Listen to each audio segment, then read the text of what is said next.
میرا بھائی جو گر پسند کر لے میں اسے چھوڑ دوں. قبیلہ انصار اور قبیلہ مہاجرین کی یہی وہ محبت کی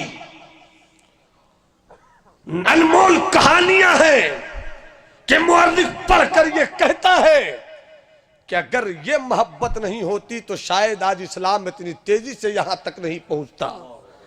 جس عرب کی گلیوں میں بات بات پہ لڑائی شامل تھی، مصطفیٰ نے کیسی محبت کا رنگ پیش کر دیا، اتحاد کا کیسا رنگ جما دیا. آج سب کچھ ہمارے پاس ہے مگر اتحاد نہیں ہے. آج ہم میں یونیٹی نہیں ہے. آج بات بات میں لڑائیوں کا طوفان بدتمیزی شروع ہوتا ہے، جبکہ مصطفیٰ جان رحمت نے یہی تو کہا تھا اپنی زندگی، ظاہری زندگی کی آخری تقریر کے موقع پر. اور کیا جملے تھے مصطفیٰ کے، سامنے گورے بھی ہیں، سامنے کالے بھی ہیں، سامنے عربی بھی ہیں، سامنے عجمی بھی ہیں، سامنے صدیق اکبر بھی ہیں، سامنے بلال حبشی بھی ہیں، سامنے عمر فاروق بھی ہیں، سامنے صہیب رومی بھی ہیں، سامنے عثمان غنی بھی ہیں، سامنے سلمان فارسی بھی ہیں. سب موجود ہیں. اور مصطفیٰ نے جو تاریخی خطبہ دیا تھا، انقلابی خطبہ دیا تھا، اور آقا نے اپنی زندگی کی اس آخری تقریر میں جو پوری دنیا انسانیت کو جینے کا ہنر دیا تھا، سب کچھ یاد ہے مگر ہم تقریر کا وہ حصہ بھول گئے. نمازیں تو مجھ کو یاد رہی مگر تقریر کا وہ حصہ بھول گئے. سجدے تو مجھ کو یاد رہے مگر ہم نے تقریر کا وہ حصہ فراموش کر دیا. دیگر کاروبار زندگی کے مقاصد پر میری نظر تو رہی مگر آقا کی آخری تقریر میں جو زندگی ہی زندگی کا عنصر چھپا تھا، ہم نے زندگی کے اس عنصر کو اپنی زندگی سے دور کر دیا ہے. مصطفیٰ جان رحمت نے کیا ہی دلچسپ اور انقلابی اور مستقبل کو کامیاب کرنے والا خطاب پیش کیا تھا. صحابہ کرام سامنے تھے، 1 نہیں 2 نہیں 10 نہیں 20 نہیں. مصطفیٰ جان رحمت نے 40 سال میں اعلان نبوت کیا تھا. 63 سال مصطفیٰ کی زندگی رہی. 13 سال تک مکے میں رہے، ظلم پر ظلم سہتے رہے، پتھروں کی چوٹ کھاتے رہے، خاروں پر چلتے رہے. مگر جب مصطفیٰ مکے سے مدینہ ہجرت کرتے ہیں، 10 سال تک مدینے میں رہے. مگر 10 سال میں اسلام اتنی تیزی سے پھیلا کہ جب تک مصطفیٰ مکے میں تھے، گنتی کے چند لوگ نبی کی غلامی میں آئے تھے. مگر نبی نے ایسا کردار پیش کیا کہ دیکھتے ہی دیکھتے جب آخری تقریر مصطفیٰ نے کیا تھا تو سامنے صحابہ کرام کا مجمع تھا، تو اس میں 500 کا مجمع نہیں تھا، 1000 دیوانوں کی بھیڑ نہیں تھی، 10,000 دیوانوں کا مجمع نہیں تھا. بلکہ مصطفیٰ جب آخری تقریر کر رہے تھے تو سامنے 1,24,000 کم و بیش صحابہ کرام کا مجمع مسکرا رہا تھا.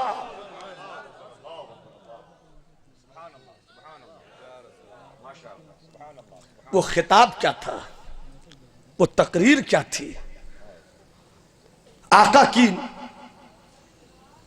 گفتگو کا وہ حصہ کیا تھا. آقا فرماتے ہیں لا فضل لعجمی علی عربی ولا لعربی علی عجمی ولا لأحمر علی اسود ولا لأسود علی احمر الا بالتقوی ان اکرمکم عند اللہ اتقاکم. آقا نے فرمایا سنو، عرب والے ہیں تو وہ بھی سنیں، عجم والے ہیں تو وہ بھی سنیں، گورے ہیں تو وہ بھی سنیں، کالے ہیں تو وہ بھی سنیں، جو تو سید بھی ہو، مرزا بھی ہو، افغان بھی ہو، تم سبھی کچھ ہو، بتاؤ کہ مسلمان بھی ہو. آقا نے تقریر فرمائی تھی لا فضل لعجمی، کسی عجم والے کو کسی عرب والے پر کوئی فضیلت نہیں ہے.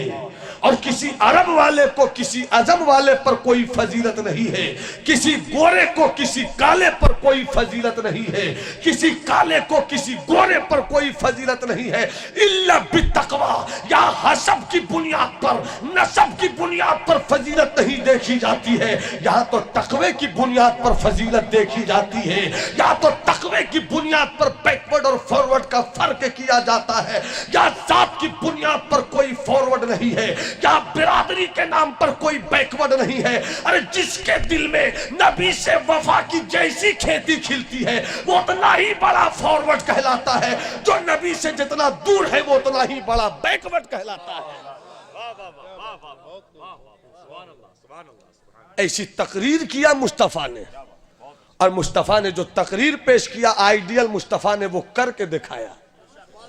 ایک واقعہ یاد آ رہا ہے، اگر مسکرا کر سنے تو میں سنا دوں، ذرا ہاتھ اٹھا کے بولو سبحان اللہ، اور جی لگا کر بولو یا رسول اللہ۔ ایک واقعہ سنیے، آئیڈیل ہو تو مصطفیٰ کی طرح، اور مصطفیٰ ایسے ہیں کہ ویسا کوئی نہیں، مصطفیٰ ایسے ہیں کہ ویسا کوئی نہیں۔ پوری تقریر نہیں کروں گا مگر میں ایک جملہ دے رہا ہوں، نبی کو کیسا مانو، نبی کو کیسا مانو، نبی جیسے ہیں ویسا مانو، نبی جیسے ہیں ویسا مانو۔ مصطفیٰ جان رحمت کی زندگی کا وہ حصہ دیکھیے، میرے مصطفیٰ ہیں، ایک جنگ سے لوٹ رہے ہیں، راستے میں پڑاؤ ہے۔ آئیڈیل دیکھیے اسے کہتے ہیں، آئیڈیل کسے کہتے ہیں یہ سمجھیے۔ پڑاؤ ہے، شام کا وقت ہے، کھانا تیار کیا جائے گا، چولہا جلایا جائے گا، لکڑی سلگائی جائے گی، مگر اچانک نبی کے دیوانے ڈھونڈ رہے ہیں مصطفیٰ کہاں ہے، آقا کہاں ہے، تلاش کرو کہاں گئے کعبہ کے بدر الدجا، ڈھونڈو کدھر گئے طیبہ کے شمس الضحیٰ، ابھی یہیں پر تو تھے، گئے کدھر، ابھی یہیں پر تو تھے، نظر کیوں نہیں آتے، کدھر گئے مصطفیٰ۔ دیوانوں کی آنکھیں پریشان ہیں، اچانک کسی نے کہا دور سے کوئی آ رہا ہے۔ جب تک سب نہیں بولو گے میرا ہاتھ اسی طرح رہے گا، پورا مجمع ہاتھ اٹھا کے بولو سبحان اللہ۔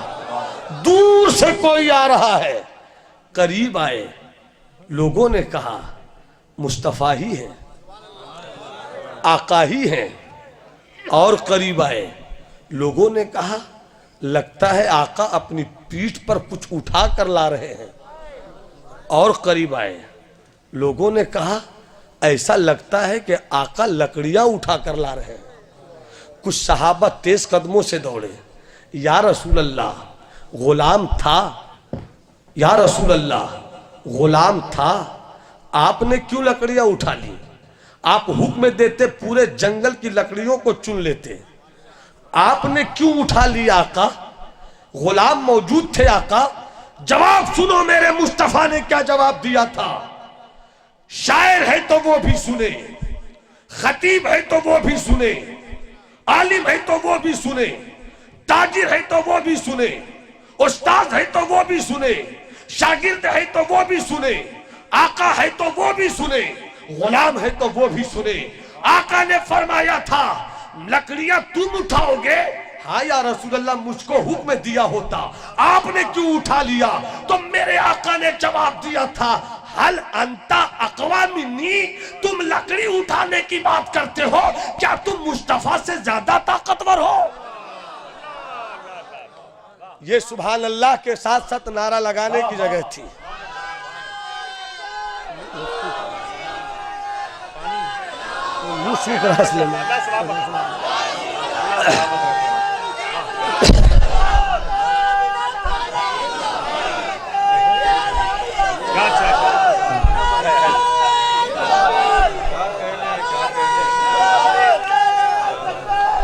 اب ایک مرتبہ میری طرف سے پورا مجمع ہاتھ اٹھا کے بولے یا رسول اللہ، یا حبیب اللہ، یا نبی اللہ۔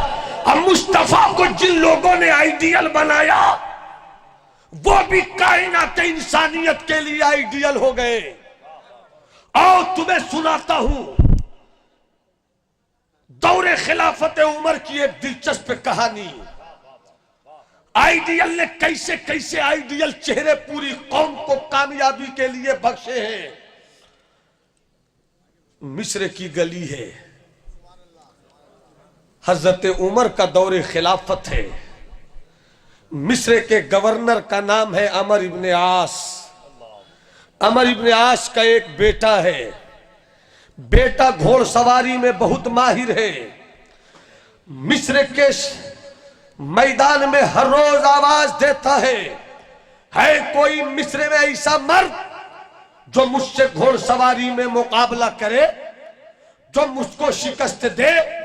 مگر پورا مصر جانتا تھا یہ مصر کے گورنر عمر ابن عاص کا بیٹا ہے، اور لوگ یہ بھی جانتے تھے کہ گھوڑ سواری میں بڑی مہارت اسے حاصل ہے، اسے ہرانا بہت مشکل ہے۔ ایک مرتبہ مصر کا میدان تھا، ہر طرف سے لوگوں کی بھیڑ لگی تھی، اور عمر ابن عاص کا بیٹا آواز دے رہا ہے کوئی جو مجھ سے مقابلہ کرے، دعوت مبارزت دے رہا ہے کوئی مرد میدان جو مجھ سے گھوڑ سواری میں مقابلہ کرے اور مجھے شکست دے سکے۔ اتنی بڑی بھیڑ میں کسی کو ہمت نہ پڑی، اچانک ایک گوشے سے ایک پتلا دبلا انسان نکلا، اس نے کہا ایک گورنر مصر عمر ابن عاص کے بیٹے، میں تجھ سے مقابلہ کروں گا۔ پوری بھیڑ نے ایک نظر اس پتلے دبلے انسان کو دیکھا، تھوڑی دیر کے لیے قہقہوں کا بازار بن گیا مصر کا میدان۔ لوگ آپس میں کہہ رہے تھے، ایک طرف گھوڑ سواری میں مہارت تامہ رکھنے والا گورنر مصر کا بیٹا، ایک طرف یہ اجنبی پتلا دبلا انسان، کیسے کوئی مقابلہ ہو پائے گا؟ مگر اسی بھیڑ میں عمر ابن عاص کے بیٹے نے آواز دیا، اے مصر کے لوگوں ہنسی مت اڑاؤ، ارے کوئی تو ہے جو اس میدان میں مجھ سے مقابلے کی ہمت جٹا رہا ہے۔ دو گھوڑے لائے گئے، ایک ہی نسل کے عربی نسل گھوڑے لائے گئے ہیں، ایک گھوڑا عمر ابن عاص کے بیٹے نے اپنے ہاتھ میں لیا، ایک گھوڑے کو اس اجنبی نے اپنے ہاتھ میں لیا ہے۔ تھوڑی دیر کے بعد مقابلہ شروع ہو گیا ہے، کبھی اس کا گھوڑا آگے ہوتا ہے، کبھی گورنر کے بیٹے کا گھوڑا آگے ہوتا ہے، کبھی وہ گھوڑا آگے ہوتا، کبھی وہ گھوڑا آگے ہوتا، کبھی وہ گھوڑا آگے ہوتا۔ تھوڑی ہی دیر میں مصر کے میدان کی بڑی بھیڑ نے سمجھ لیا کہ اندازہ لگانے میں غلطی ہو گئی ہے، یہ جو پتلا دبلا جنبی انسان ہے اسے بھی گھوڑ سواری میں بڑی مہارت حاصل ہے۔ مقابلہ ہوتا رہا، کبھی عمر ابن عاص کا بیٹا آگے، کبھی وہ اجنبی نوجوان آگے۔ تھوڑی ہی دیر میں لوگوں کی نگاہوں نے دیکھا کہ عمر ابن عاص کا بیٹا ہار گیا اور اجنبی گھوڑ سواری میں جیت گیا۔ ہر طرف سے آفری برتو کی آوازیں گونجنے لگی، ہر طرف سے مرحبا مرحبا کے نعرے لگنے لگے۔ پہلی مرتبہ کسی نے گورنر کے بیٹے کو شکست دیا ہے۔ واہ رے نوجوان، دیکھنے میں تو پتلا دبلا ہے مگر تیرے ہنر کا جواب نہیں، تیرے فن گھوڑ سواری کا جواب نہیں۔ جب ہر طرف سے تعریفیں اس اجنبی کو ملنے لگی، وہ جو مصر کے میدان میں کبھی شکست نہ کھایا ہو، اس عمر ابن عاص کے بیٹے کو غصہ آ گیا۔ اس نے غیظ و غضب کی تصویر بن کر اپنے ہاتھوں میں درہ لیا اور اس اجنبی کو پیٹھ پر برسانا شروع کیا، مارتا جاتا اور یہی کہتا جاتا، تم مجھے شکست دو گے، تجھ کو معلوم نہیں کہ میں قبیلہ قریش سے تعلق رکھتا ہوں، تم مجھے شکست دو گے، تجھ کو معلوم نہیں کہ میں انا ابن الاکرمین، میں بڑے شریفوں کا بیٹا ہوں، تمہیں معلوم نہیں کہ عربوں سے میرا رشتہ ہے، تمہیں ہمت کیسے پڑی کہ مجھ کو شکست دے سکے؟ پوری بھیڑ میں عمر ابن عاص مصر کے گورنر کا بیٹا مارتا رہا، وہ مار کھاتا رہا، کسی میں ہمت نہ پڑی کہ کوئی آگے بڑھ کر گورنر کے بیٹے کے ہاتھوں کو پکڑ لے اور بولے کہ تجھ کو مارنے کا حق نہیں پہنچتا ہے، تو ہار گیا ہے، وہ جیت گیا۔ کسی میں ہمت نہ تھی، مگر جب رات ڈھلی ہے وہ مار کر اپنے گھر جا چکا ہے۔ مصر کے لوگ بھی اپنے اپنے گھروں میں جا چکے ہیں، روح کا عالم ہے، شب تیجور کے سناٹے ہیں، ہر طرف سے دھندلکوں کا پہرا ہے۔ ایسے موقع پر ایک بوڑھے انسان نے بڑھ کر اس غریب اجنبی کی پیٹھ کو سہلایا. پیٹھ میں زخموں کے نشانات بھرے ہوئے تھے. درد سے یہ چیخ اٹھا, کون ہے جو رات کی تنہائی میں میری بے بسی سے پیار کر رہا ہے؟ کون ہے جو میری بے کسی کو گلے لگانا چاہتا ہے؟ اس اجنبی انسان نے کہا تھا کہ میں ایک بوڑھا ہوں, میں دیکھ رہا ہوں تمہارے ساتھ ظلم ہوا ہے, میں دیکھ رہا ہوں تمہارے ساتھ اتیاچار ہوا ہے, میں دیکھ رہا ہوں کہ تم پر گورنر مصر کے بیٹے نے ظلم کے پہاڑ توڑے ہیں, مگر حوصلہ مت ہار, ہمت سے کام لے, انصاف کے دروازے کو کھٹکھٹا, عدل کے چبوترے پر جا کر اپنی بیٹھک جما لے. اتنا سننا تھا. اس اجنبی کمزور غریب آدمی نے کہا, ارے کہاں جا کر انصاف مانگوں, کس کے دروازے پر انصاف جا کر طلب کروں, کس کے دروازے پر جا کر انصاف کے لیے اپنی آوازیں لگاؤں؟ کون ہے جو مجھ کو انصاف دے گا؟ جب گورنر کے گھر سے ظلم ہوا ہو, جب گورنر کے گھر سے اتیاچار ہوا ہو, تو کون مجھ کو انصاف دے سکے گا؟ اتنا کہنا تھا. اس بوڑھے آدمی نے کہا, ابھی نا امید نہ ہو, مصر کے گھر سے اگر ظلم کی کہانی شروع ہوئی ہے تو مدینے میں مصطفیٰ کا نائب عمر کے انصاف کی کہانی شروع ہوگی.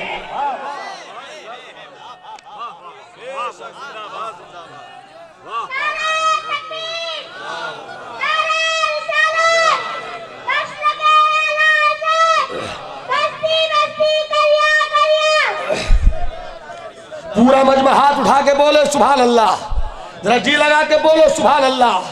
آؤ تمہیں بتاتا ہوں کہ سب کا ساتھ اور سب کا وکاس کسے کہتے ہیں. یہ دنیا کے نعرے نہیں ہے. سب کا ساتھ اور سب کا وکاس مصطفیٰ اور مصطفیٰ کے غلاموں نے 1400 سال پہلے کر کے دکھلا دیا تھا. ظلم ظلم ہے, انصاف انصاف ہے. محبت سے مسکرا کے بولو سبحان اللہ. ایسے نہیں, پورا مجمع ہاتھ اٹھا کے بولو سبحان اللہ, اور پوری کیفیت میں بولو یا رسول اللہ. آنکھوں سے آنسو پوچھ, ہمت اٹھ مانگ, گھوڑے پہ سوار ہو, مصر کے دریائے نیل کو عبور کر, چلا جا مدینے, چلا جا مدینے. وہاں مصطفیٰ والا رہتا ہے, نام عمر ہے. یہ بیچارہ پہنچا ہے, ڈھونڈ رہا ہے کوئی محل ہوگا. محل دکھتا نہیں, لوگوں سے پوچھتا ہے, ارے بھائی تیرے بادشاہ کہاں رہتے ہیں؟ محل نہیں دکھتا. تو مدینے کے مصطفیٰ کے جانثاروں نے کہا تھا, میرے خلیفہ کو محلوں میں مت ڈھونڈو, اسے ڈھونڈنا ہے تو ڈھونڈو کسی غریب کو سینے سے لگا رہا ہو. میرے عمر کو ڈھونڈنا ہے تو ڈھونڈو کسی یتیم کے سر پر شفقت کا ہاتھ رکھ رہا ہوگا. میرا عمر تمہیں محلوں میں نہیں ملے گا, اسے ڈھونڈنا ہے تو مدینے کے محلوں میں ڈھونڈو, کسی بیوہ کے سر پر شفقت کے آنچل رکھ رہا ہوگا.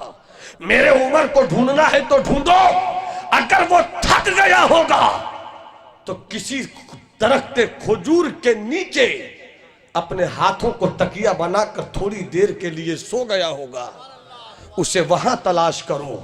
تلاش کرتے ہوئے پہنچے, دیکھا حضرت عمر سوئے ہوئے ہیں. ہمت نہیں پڑی کہ جگائیں. تھوڑی ہی دیر کے بعد آقا عمر کی آنکھ کھلی, دیکھا سامنے ایک اجنبی انسان ہے. آقا اٹھ بیٹھے. عمر فرماتے ہیں, ارے تجھے کبھی دیکھا نہیں, تو کہاں کا رہنے والا ہے, تیرا نام کیا ہے, تو کہاں کا آیا ہے؟ تیرے چہرے کا رنگ بتلا رہا ہے, تیرے جسموں کی نزاکت تیرے جسم کی نزاکت بول رہی ہے کہ تجھ پر ظلم ہوا ہے, تجھ کو ستایا گیا ہے. عمر کے رہتے ہوئے اسلام کے حدود مملکت میں کس نے تمہارے ساتھ یہ ظلم کیا ہے؟ بتا. عمر انصاف کرے گا. ابھی عمر کی تلواریں نیام کے اندر نہیں گئی ہے, ابھی مصطفیٰ کے قانون پر کسی کی بری نظر نہیں لگی ہے, ابھی عمر موجود ہے. بول, تجھے کیا ہوا ہے؟ کس نے تجھ کو ستایا ہے؟